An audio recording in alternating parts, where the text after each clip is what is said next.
While this is a gaming channel, this will not be a video about games. It is about something considerably more important. And if you only watch one video of mine, please make it this one. This issue is of such gravity that I grant permission for anyone to use the video, including re-uploading it themselves, under the conditions that you let me know and do not alter the contents. What is coming, already on the way, largely in fact already here, will not only impact video games, but nearly everything else. It will be at everyone's doorstep sooner than people realize. There has been a lot of discussion about digital IDs and gating of certain apps and websites with age restrictions, but those regulations were never going to leave off as just for children. That was the pretense to make the idea palatable. It was always in service to the end goal, which I will get into later. Of course, leave it to fucking shit-ass Texas to escalate and go more draconian and demand that any app at all, starting in January 2026, will need ID to use it. I shouldn't need to tell you that there are no penalties for what will inevitably happen when whatever third-party vendor they have verifying those ages either sells, releases, or has the information stolen by hackers. If you are unfortunate enough to be a citizen of Texas, I'm sorry, then you will experience what happens when your data is released into the wild. It's important to understand the state of Texas cares neither about your privacy nor about you. While weighty, that is perhaps not the biggest issue, however. This won't stay in Texas. 25 states have legislation of this type in varying degrees currently on the books. A lot of them are lip service for now, but this is so they can come back later and say, see, you accepted this. It was what you wanted. But it didn't work, so now we need to make it stronger. Yes, tech companies are fighting the current Texas law, but only because they want to be the ones to control the information.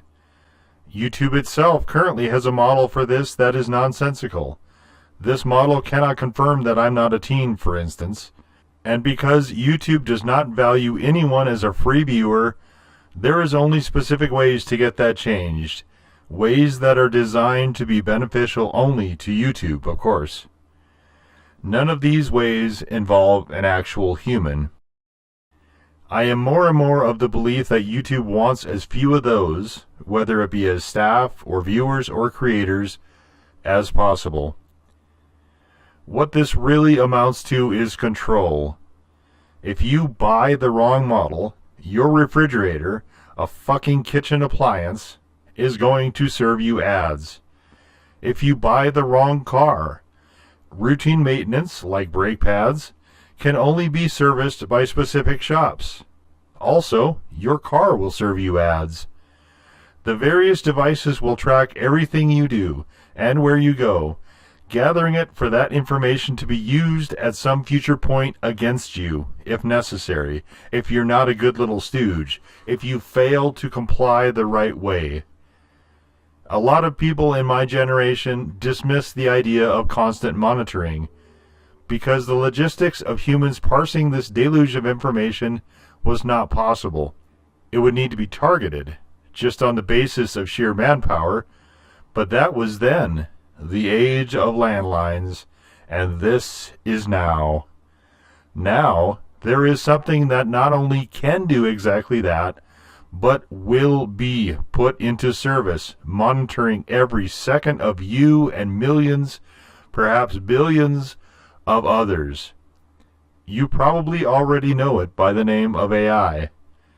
If you look at the recent cooperation with Flock, Ring doorbells, and law enforcement, to a large extent it is already happening. What all of this is for, the big end goal, is the creation of a new serf class. If you think this is hyperbole, that you won't be sent off to the crop fields, Consider that they're escorting those currently in the fields out of the country. They're saying directly that AI can not only do your job, but do it better, and there is zero possibility that UBI is on the table. Masses of people in a state of agitated unrest is a major problem, but if the people are too tired because of backbreaking physical labor, day in and day out, any pockets of dissent can be easily quelled.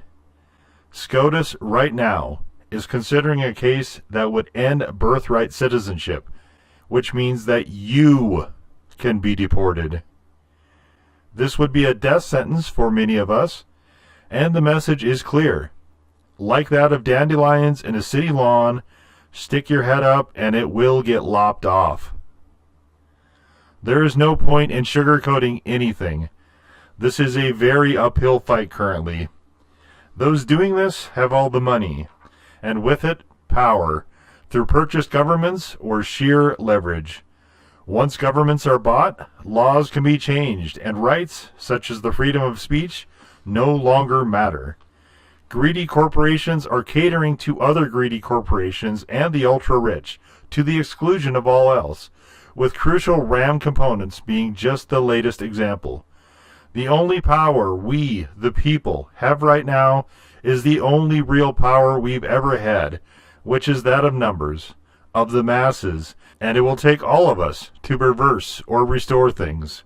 We must resist, which includes things like signal blasting the message or joining the various organizations, such as the Electronic Frontier Foundation or Louis Rossman's Right to Repair initiatives, and add your voice. If you choose to go to a physical protest, do not bring your smartphone, and make sure you prepare. There are a number of people who have made guides for this activity in modern times, so familiarize yourself with those before going. Another way to resist is to not be online at all, or severely limit your presence if you have to be a part of it. If you have a so-called smart home, make it dumb. This part should be urgent, whether or not you choose to disengage. I say all of this as someone who currently streams and creates a lot of YouTube content, all of which is inaccessible without the internet, but I've always made this content with the knowledge it was only something I would be doing as long as I was able. That time is drawing to a close, and I want to put this out there while I still can. I've been around since the internet existed publicly, when it was really a wild free-for-all, and even though all of us were having a grand old time mucking about and exploring this blasting sewer pipe of information, it was with the sense that eventually corporations would come along and fuck it all up for everyone, as they always did with all good things. That has been going on for a while, and is what is happening now. The internet was the last bastion of freedom, particularly freedom of access to information. It is no secret or surprise why they want to kill it. Do you really want to let them take that all away? For the generations who can't remember a time when the internet didn't exist, once the internet is finally ruined to the point where using it will be unbearable, things will be more difficult.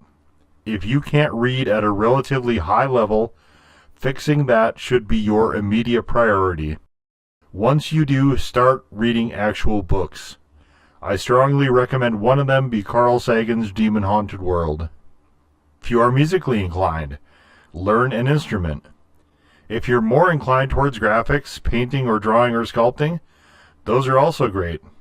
If you want to be more practical, learning how to fix stuff will always be of value, particularly if you decide you no longer want an overpriced rolling computer tracking you every time you drive it and move back to an older model without connectivity capacity. Growing food will be useful, as well as cooking it competently. Zero of the things I mentioned require the internet in any respect and are a better use of your finite time. And who knows? Perhaps in the course of these or other offline activities you find engaging, you can make some IRL connections. In-person communities can be of enormous value, such as their significance in at least one famous major world war. Look, There's nothing new under the sun. We have known for a long time that monopolies were bad, yet because the governments largely stopped pursuing those, that is the vast majority of what we have today in nearly every sector. If you crack open a history book about, say, the medieval period, it will take very little time to understand that life was very unpleasant for the serfs and vassals. I'm not going to say that voting is worthless, and will say, if you are able, you absolutely should, but when both parties are as thoroughly corrupted as they are, and yes, the red one is far worse, but which do you prefer? Someone blatantly, malevolently lying in your face, or someone who comes across as an angel and is nothing but a devil? Point being, this will take a more concerted effort than just voting. We are past the time when we can safely ignore politics between cycles. We are not dealing with persons of integrity. The fuckers have proven, beyond a shadow of a doubt, that they cannot be trusted. So we must all be united, sustained, and loud in our insistence that our answer to this continued and entirely unacceptable degradation is no. As always, thank you for watching.